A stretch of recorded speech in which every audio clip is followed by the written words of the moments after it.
Welcome to the Jill on Money podcast. It is Monday, April 19th. And as we do every single day, we are here to try to take the mystery out of your financial life. We want to provide you with some advice, some coaching, a couple sets of eyes on your financial situation or whatever's on your mind. Anything that is remotely associated with a dollar, or maybe it's a career question.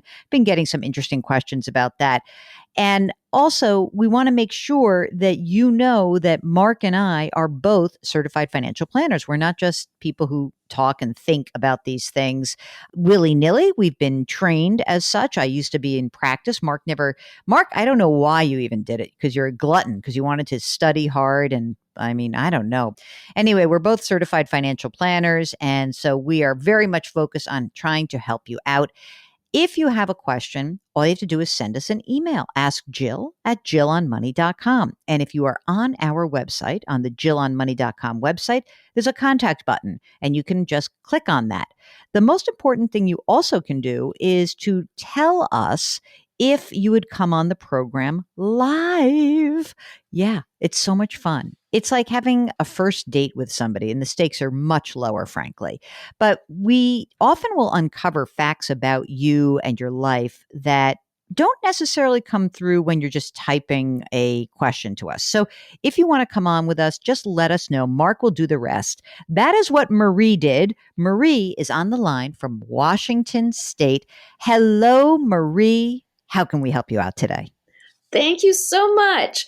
Well, I was contacting you because my husband retired just this last year from a long career in teaching.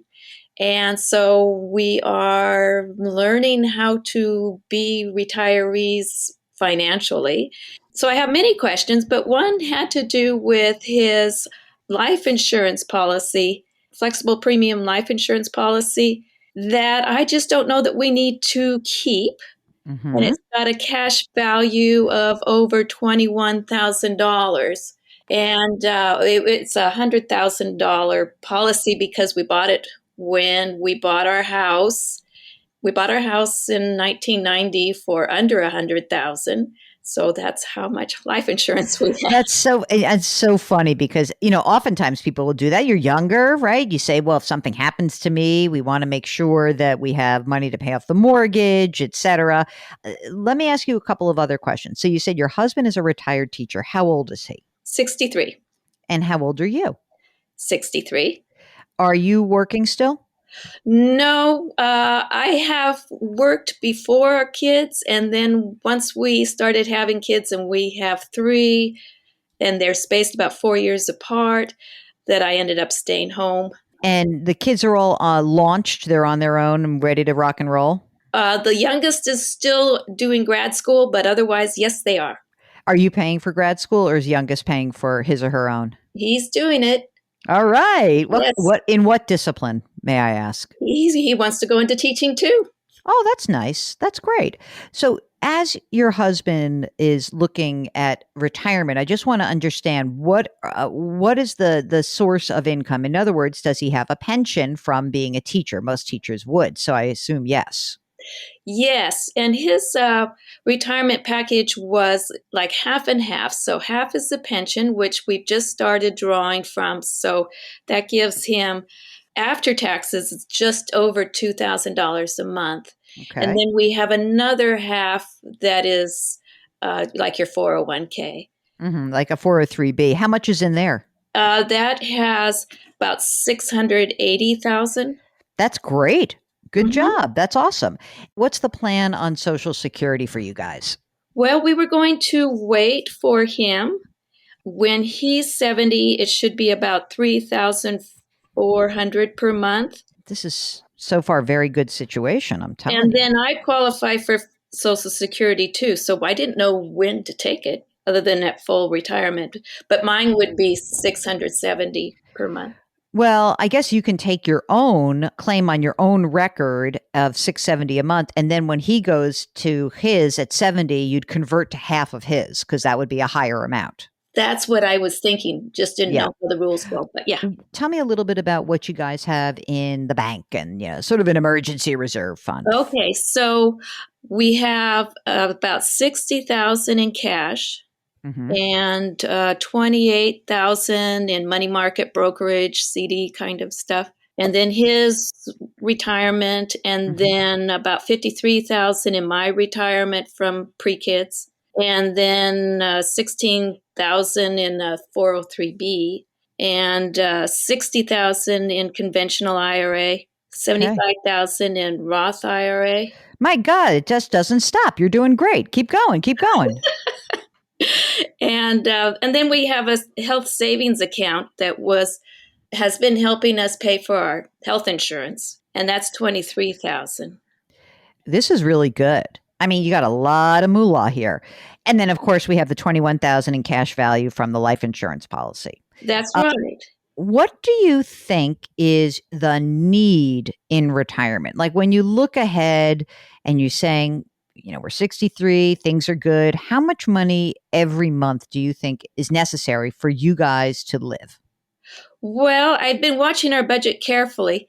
It had been about 4,500 per month, but Hmm. that was when we were having to pay for our health insurance. But my husband, I told him he didn't need to go out and get a job. But anyway, he managed to get himself a part-time job just recently, and it pays benefits. Get out of here. I love this guy. And I like that you're like, well, I didn't tell him he needed to, but it would help. Well, actually, he's kind of a workaholic, so I try to just say, you don't have to do this. Right. But he You have wanted worked to. long and hard, but he wanted to, and he wants to get out of the house. So okay, and he'd gotten his vaccines. So, okay, So he gets a part-time job with benefits. yeah, And how much is the income, forgetting about even just the health care? right. Well, the income isn't that high, so he just started. So I think it will be about 1,800 per month. I mean, it's not going to be a lot, but it's unexpected and great. Okay. So the 4,500 that you used to need, Yes, what do you think that is without the insurance cost? about 3,500. So you're set. I mean, you really are set. Presuming that he, wants to keep doing this, but you are set anyway. The house, is it paid for right now? Yes. So we got it in 1990. It was $60,000. We've always lived pretty modestly, one salary with three kids and all of that. Mm-hmm. And so when we bought the house, it had a 10% interest. Ha! And then we refinanced for a 7% interest with 15-year loan, and it paid it off in 2008, which turned out to be very good timing. I guess so. Let me ask you a question. I just for fun, how much is the house that you paid $60,000 for in 1990? What do you think it's worth today? Should be around 400,000. Wow. And are you going to stay in this house? Is that your game plan? It is. It does. Well, it's been more of a lifeboat than anything, and it needs a lot of work now. We need Hmm. to have the roof done, and we're talking about remodeling. So that could be a big expense, but that would, if done right, really increase the value too. So, How much do you think you have to spend on the house just to upgrade it? oh, I was thinking 100,000 or so, Would you want to do this all at once? possibly in two stages. Okay. So because I'm listening to the story. So you originally called and asked about, or you originally wrote to us asking about the life insurance policy. Yes. And you're absolutely right. You do not need this policy anymore. You don't. Before you go ahead and cash it in, there won't be any surrender charges or anything like that. Double check with the company and find out what your tax liability might be. There may be no tax liability, but because this is such an old policy, it may actually be that, it finally actually gets you, you're above water on it. And so there could be a small tax liability associated with it. I just want to put that out there. Okay. When did your husband actually retire? Was it this year or last year? This last August. Okay. So that's great. So your tax bracket is really low, correct? It is. Okay. And so we converted about 35,000 in the IRAs to Roth. That's great. That's fantastic. So, right now, you guys are in the 12% tax bracket. So, you just want to make sure you stay there. And so, here's what you're going to do, you're going to find out what the tax liability is on the life insurance because that is actually ordinary income. It's not a capital gain. So, it's going to add to your taxable income. Doesn't mean you shouldn't do it. I just want you to know what that number is because it could change some of the other pieces of this. Then you add that to your money market account, right? So now instead of having 28,000, you're going to have 40,000, right? Now, the thing is, I'm trying to look at the best way to finance this project, this big house project. Oh, that, yes, I'd love your advice on that. And here's what I'm thinking. I think that having, you have money in cash right now, okay? And you could actually blow out all of your cash and, once you get the life insurance money, you would actually have $100,000 in cash, but that would leave you with no cash. What I'm thinking is that instead of converting to a Roth in the next year or two, which, I know that you probably would like to do, but what I'm thinking is that you're going to take money out of some of the traditional assets, the IRA or the traditional 403B. You're going to take that money out, you're going to pay the tax on it, and that's going to be basically your fund for the house. Like that $60,000 IRA, is that in your name or your husband's name? It's in his name. I mean, what I might do is just take some of this money. So if you had 60, I don't know if it's all at once or not, but again, take some of that money out, have that available, stay in that 12% bracket. It's so great to be there and you don't have that much income.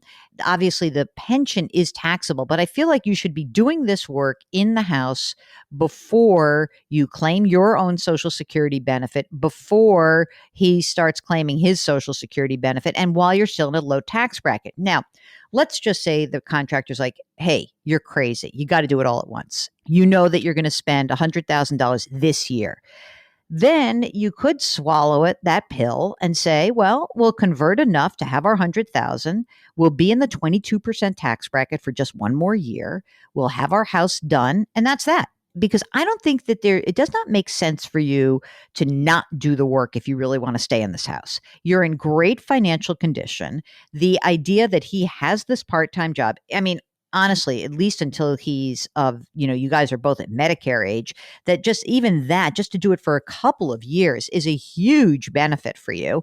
And I think that you should get situated and get the house upgraded, fairly quickly because you're still young and you're still doing your stuff. And so get it done and find out, can you do it in stages? If that's possible, sure, do it. But if you can do it all at once, then let's not worry too much about the 22% bracket because honestly, now he's going to have income. Now we're going to be, if you were going to convert anyway and you're going to start to get rid of some of these assets that need to be taxed, let's do it while you're still in a low tax bracket. So that would be my advice to get that done. And otherwise, you seem to be in really good shape. You've got your estate planning done. Is that a done deal for you guys? We did that last summer. It was what fun, right? Doing it, but we did it. It sounds like you're in really good shape. So, I don't want you to deplete all the cash you have. So I really think that you're going to have to pull some money out of these retirement accounts. And so what? Say you're in the 22%. It's 22 is where you've been. How much was he making before he retired?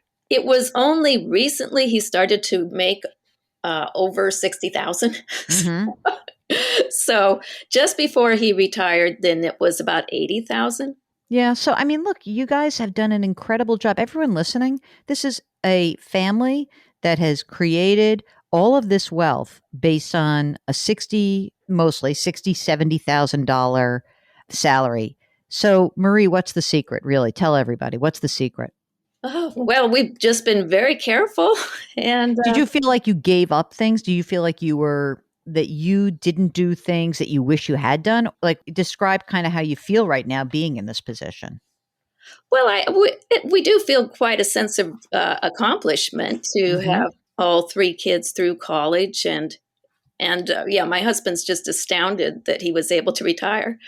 But it's always been a modest lifestyle. I mean, we couldn't take vacations and, we just have always had to live carefully. And I think that that's part of the adjusting now is that we're just not used to having money accumulate. And so I don't even know how, I'm so used to being careful. So But it's funny. We've heard this from a lot of people that once you get to this place, it's almost hard to give yourself the freedom to enjoy it. So you can give yourself the freedom to enjoy it because also, I mean, listen, it's so awesome that you are able to not just like live the life you want to live, but also that, he's young and he still wants to do some stuff. And I think this is all very good for you, but you can build into your mindset, like we're entitled to have some fun here. And you really should, because you've done a phenomenal job. It's so nice and gratifying to hear this because a lot of times some of the comments we get from folks who listen to the show, they're like, well, it's one thing a guy was making $400,000 and his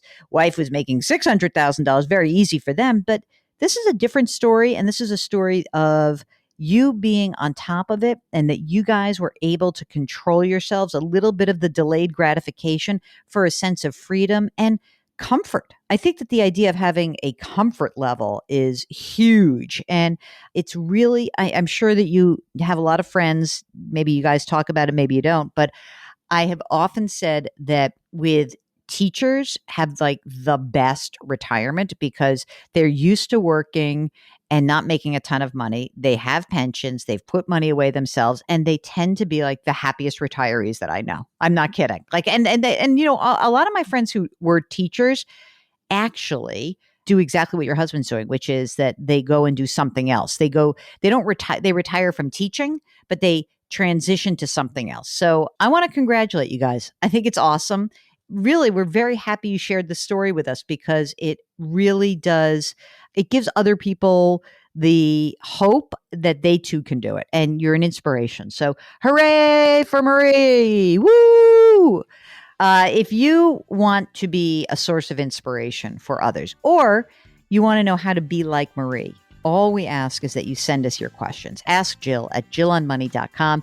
If you're on the website, jillonmoney.com, don't forget, you can sign up for our free weekly newsletter, and you can also always hit the contact button. And we always are encouraged by hearing from you. Please don't be shy. You can always change your name if you want to come on the air with us. We'd really love to have you. So before we go, don't forget to wash your hands, to wear your masks, to maintain your physical distancing, and try to lift somebody up today. It will make that person feel better, and I promise it will make you feel better. Thank you for listening. We'll talk to you tomorrow.